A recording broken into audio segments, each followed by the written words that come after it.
So Howard Stern had on Joe Biden, newly plastic surgeon Joe Biden. If that guy doesn't look like a corpse, he looks like the Jeff Dunham puppet. He looks like a wax figure of a corpse. Yeah. Look at Walter, the old man puppet from Jeff Dunham. I mean, come for criminy. Yes. He's got like the... And so Howard Stern, hey, you want to watch a spooky witch interview a zombie? Is it Halloween already? So here we go. Here we go. You know, the reason I'm so excited to talk to you was because I wanted to understand the tragedy in your life and how you dealt with it. And you're the kind of leader I love, because we're lucky to have you in the Oval Office and serving as the father of the country. Because if you're a good father to your family, which you are, I know you'd be. Is he? Is he though? So Joe Biden once said, you could tell, you know, my most important job is being a father of my son. I don't know if you've seen his son. Yeah. We finally found a job that you're shittier at than president. If your son is a crackhead and you showered with your daughter who also became a crackhead, are you really a great father? I mean, it is a country full of crackheads, so he might be the father of the country. And what is this shit where the president is the father of the country? Yeah, like a pope. So every 3 to 4 years, every 4 to 8 years, we get a new dad? That doesn't sound healthy. I think Stern likes him because he heard he wanted to keep his son out of a racial jungle. Yeah. And so Stern really wished he had that growing up. So Joe, here's more. Good father to the country, and I want to thank you for providing a calming influence, an organized administration post-COVID, getting that vaccine out. I remember what the world was like at that point. Before people were injured and suffering from myocarditis. It was full of fat people and old people. Turbo cancers and kind of unbelievable. Okay. He fixed everything. So that's he what was a great dad to us. Well, look, he keeps going. Hang on. NATO, getting us to feel comfortable, standing up to Putin, the incredible large growth in the jobs, unemployment rate down. I'll give you your greatest hits. The lowest uninsured rate in history. 4 out of 5 Americans are covered for less than $10 a month. Knocking off a few ISIS leaders, cutting the emissions in half. I mean, you've always been an environmentalist. You know, the reason I'm so he's always been an environmentalist. He just opened up the Arctic to drilling. Him and Obama bragged that they drilled more oil during his administration than all the other administrations. I don't know what he did. The Nord Stream pipeline, they blew that up. Biggest methane gas release. Well, that's the biggest eco-terrorism in the history of the world. Thank you, Putin. So Joe fixed everything, Kurt, and he's got another 4 years left in him too. Just look at him. Does he look like he's got? Hey, if Howard Stern's name isn't on the Epstein flight list, it's because he took a boat. Okay. He took the cruise. He took the Epstein cruise. I mean, I can't get past that. That used to be a guy who their parents wouldn't let people listen to. He's another great dad. I'm talking about Howard Stern. Yeah, Howard Stern's a great. But wait. Who's getting less than $10 insurance a month? What is he talking about? Most people insured for what? For $10 a month? You can't even get your dog insured for that. He sounds like he's selling a reverse mortgage. We'll give you life insurance. I don't care how old you are, how sick you are. I'll get you for $10 a month. Life insurance. Remember you see those commercials? Yeah. Michael Tracy says, I've listened to probably thousands of hours of Howard Stern. Don't ask. And this is the most embarrassing thing I've ever heard from him. Gushes how lucky we all are to have Biden as a father of our country with an organized administration and for standing up to Putin. Those are bullet points. Yeah. I don't. So here's Medea Benjamin tweeted underneath that, said, you forgot to thank him for the slaughter of 34,000 Palestinians, Howard. Hey, someone got to Howard big time. He's drugged. It's so disgusting. Like every comment. So it's the most shill. First of all, he changed when he brought that Marci Turk life coach. So I'm going to show that. Yeah. I'm going to show. So hey, let me do a little bit more, and then we'll show you what happened to him. Howard the coward. He ruined his legacy by becoming an establishment stooge as soon as he got money. I listened to him for a bit back in the mid to late 90s. Stern, that is exactly what happened. They gave him $400 million, and then he became an establishment stooge. I mean, he already kind of was. I listened to him for a bit back in the mid to late 90s. Stern is a shadow of his former self. I don't know when he put on those deluxe knee pads, but he clearly likes to use them. Howard Stern is to boomer liberals what AM radio is to boomer conservatives. Narrative gatekeeping for the permanent state. There's a little bit more. He could be a new Oprah. I like how they say someone got to Howard. Really? Like, how could they find anything to blackmail Howard Stern with? You've been reading too many comic books. Well, not get to him. He got all the things, like he was the king of radio, right? I Yeah. guess he still is. And then he got to be a judge of that stupid show. And then what was left for him to conquer? So he has an elevator. He has an elevator, so he doesn't have to see regular people. He can just drive his car into the building, and there's an elevator to his office. You don't have to touch anyone. He could every like crazy thing. Like, what's left for him to do except that? Like, you know, it's not like they had to pull his arm that hard to get him to change. He was already a narcissist, kind of like he used to say he had a demon in him in his books. I read all his books. I like you hear a lot of. I used to like him back when he was degrading women. Now he's just. I loved it. Now he's just degrading me, and I don't like that. He used to do it to, you know, if you had like a mental disability too, but it was inclusive. You know, now it's exclusive. Yeah. High Pitch Eric was being included. He wasn't being excluded. The new Howard's about exclusion. Howard Stern is like the perfect mixture of narcissist and narc. Yeah, he became. Wow, he shortened it to just narc. I guess. Now he's just narc. Stern has become the embodiment of everything he despised when he was entertaining and relevant. He's a Hollywood ass-kissing sellout who puts everything he says through a filter of political correctness.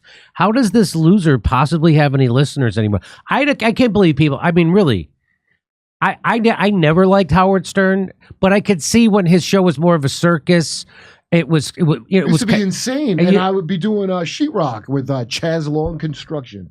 Maybe put on Howard. But so I could see how it was kind of a circus, and it could be entertaining. And you know, he's a guy who got famous by describing lesbians having sex on the radio. Right. And now that's a school. Well, you know, now that's an elementary school curriculum. Yeah. Like, he really actually. It does make a lot of sense. You think about it. You really. Howard Stern looks like a hippie, sounds like a Fed, and he is always willing to tongue bathe a true blue war criminal. Whoa. Oh, I thought actual RFK wrote that. No. And I was like, no, it's somebody who likes No, RFK. it's just someone who likes him. Wait, all the things that Howard Stern had on his morning show for if you're somebody doing construction with adults is now stuff for kids in school almost exclusively. Like all the, it's like a Sibian riding. I'm sure that's a class somewhere. You want to hear his fantasy? Yeah. Oh, this. Whoa, this is too hot for TV. This one. Let's watch. This is remember what his fantasies used to be? His fantasies used to be about lesbians double teaming him and banging Drew Barrymore's mom. That was in Private Parts. That was he had a whole list of all the women he had on, and who would bang him if his wife died. The second his wife, he wouldn't shit on his wife. But if she died, who would fuck first? Those used to be his fantasies. Yeah. Now, you want to know what his fantasy is now? Watch this. Tell you what fantasy I had. I don't know if you're going to debate your opponent. I am somewhere. I don't know when. I'm happy to debate him. Can I? Now his fantasy. Well, his fantasy now is a concentration camp for the unvaccinated. So here we go. Tell you what fantasy I had. I don't know if you're going to debate your opponent. I am somewhere. I don't know when. I'm happy to debate him. This is how I would handle it. Tell me if I'm nuts.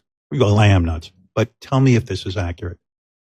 I would stand there on stage with Trump and I would repeat over and over again, excuse me, please find me 11,000 votes so that I can win the election. I would just repeat that over and over again. And then I'd say to the audience, what are we debating? A man picked up the phone and wanted to say, fake the election, give me 11,000 votes. I don't know how any American who loves this country, that's the end of the debate. You don't get to run if you're going to fix an election. On January. Is Howard Stern's next job on The View? I'm serious. Yeah, he's a View Like, lady. who else gives a shit about that? he's gonna have a Joy Behar wig and he's gonna do the View. But imagine like, imagine being only a guy with a car elevator that takes him to his office would think that that's a real gotcha. Like he almost prevented Biden from taking over. Oh no! Like are you joking? Everybody else that doesn't have that is not having a great time since Biden's been in. I like how he says, "Tell me if I'm nuts." He says to Joe Biden, "Tell me if I'm nuts." That's like asking your dog if your ass smells funny. You know what? Neither of them. I know where everybody gets these conspiracies that think people have been replaced because these do look like animatronic. Yes, some things. Biden, he's straight out of the Hall of Press. Look at just his waxy, just stretch skin, and he's like, but look, Jesus Christ! Look at his hands. What is that? And Howard Stern put on a suit for this, but I don't know if you noticed. It looks like the kind of suit you would wear to a funeral because I know. I think Joe Biden was wheeling him in for a wake. It really is like he's interviewing an open casket corpse. Yes. Dressed like a witch. This is like the Crypt Keeper and the Spooky Witch from the comics. He became everything he hated. It is remarkable to see a lot of people that happened to during COVID. They became people who considered themselves anti-establishment, became mouthpieces and enforcers for the establishment. He became that early. People who, I'm just saying, it's it's funny to watch it happen to people during COVID. It happened to Howard Stern, but way before that. When Hillary lost, that's when they had the first wave of like, we're going to push the whatever the hell emotional button that makes you an idiot, and he was on board for that.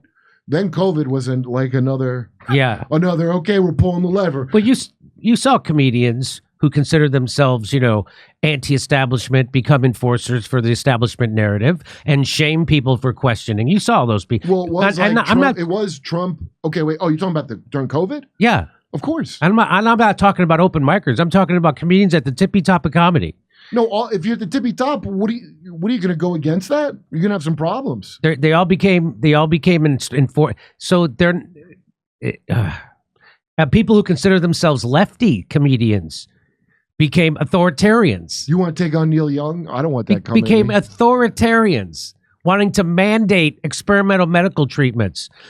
I know a comedian who was for forced medical treatments, vaccinations, for mandating it, and then the vaccination that he took, they took it off the market because the people were getting blood clots. Johnson & Johnson? He took that one, but he was for mandating it. What does he say now? But they don't say anything now. No, they're more worried about this. They don't say anything now. They still have. So you want to know what happened to Howard Stern? Tell him what happened. He got this woman. Yeah. So this is from May 1st, 2017. She's rarely mentioned on the air. She doesn't have a funny nickname like producer Gary Bababooey, nor is she endlessly teased or tormented like the staff writer. So who is this woman? Tell everybody who that woman is, Kurt. The COO. I didn't know she's chief operating officer. So there's an older video where Howard is doing like this. It looks like he's doing like an Apple get excited people thing about selling merch and like ways to like game the algorithm. It's really gross. It's real like the worst like infomercial dipshit thing. And who is she? She's the one that taught him to do that. She read some book about like organizing. She wrote a book that he read, and he brought her in as a coach. So she's like a life coach. She's a handler, is what the fuck she is. I say. I think she's a handler. Just so like once the establishment hands you $500 million, that comes with a handler. He's on a talent show, a very important talent show, with a very checkered past of blackface. Now that's not such a big deal. You can rise to the level of Prime Minister of Canada with that. Yeah, but you're going to have a handler, and I think that's what she is. So her name is Marci Turk. She is the chief operating officer of Mr. Stern's radio operations. When she came in, back then when she came in and you would hear people talking about it, all the people that have been on the show, they didn't talk about it in any kind of like scary way. It was just like, oh, he got this chick and it's pretty mundane. But now I think about it, I'm like, oh yeah, that's your handle. You don't get all that money without having someone there. Kanye West had that personal trainer.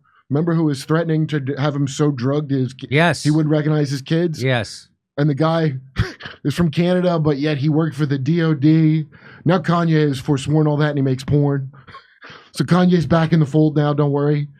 There's always like a handler that comes and deals with them. But it's not like, I don't want to imply like Stern changed into a different guy because of her. No, he was always that piece of shit. Yes. He was an underdog though. And so her coaching helps him always maintain the idea that he's some kind of underdog when he's not an underdog. And that's how he can imagine, like, oh no, if Trump gets it, like how Robert De Niro, he's got the same De Niro brain about Trump, like a bloodbath. How old is Howard Stern? He's 70.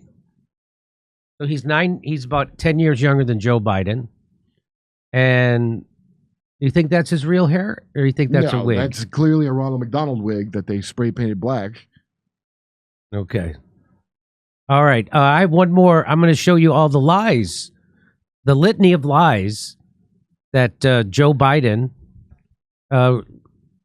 spewed on Howard Stern. And Howard Stern, of course. Well, Howard Stern plays along. He also lies with him. It's amazing to watch Howard Stern turn into the establishment propagandist and narrative enforcer. He was always a great pick for it. If they persecuted him in the early days, the FCC or whatever, but he's a guy that, like, I read all his books, man. I remember when when I was young, he got that movie made. That was a big deal. And if you go back and listen to stories telling, he's kind of a piece of shit. It's just that he was not the establishment, and he was and it was more interesting and real and this and that. But his character's always been like, there's people scaring me and I want them dead. In fact, that's a line, I believe, from either Miss America or I read both of them. And he's very clear about being pro-death down the line, like your Bill Maher's and such. Yeah. Right? Bill Maher's like, I think it's killing a kid and I think it's great. Yeah. Like they're both that. So why would, it's not like they're turning on something. They already were like this. It's just that the actual government has become this, and it's horrifying. Like Pfizer's down with like a devil worship dance on a music show. It used to be like, always had those kind of things, like a metal band that loves Satan, but Pfizer didn't go, oh, we're with this. That's the crazy part, you know? It wasn't elementary school things. It was stuff adults were into. Now it's for kids. Drag queens want Howard Stern show. That's right. So and as an adult, you're supposed to not know about any of it, but your kids are supposed to have it. Hey, come see us do a live show. We're going to be in Denver, Colorado, May 11th, Los Angeles, California, doing a live panel show with a celebrity panel and video. Ashland, Virginia, Athens, Georgia, Rutherford, New Jersey, with Max Blumenthal, Minneapolis, Minnesota, Ontario, California, Irvine, California, Chicago, Illinois, with another celebrity panel, live video show in Chicago, and Grand Rapids, Michigan. Go to jimmydore.com for a link for tickets. jimmydore.com for a link for tickets.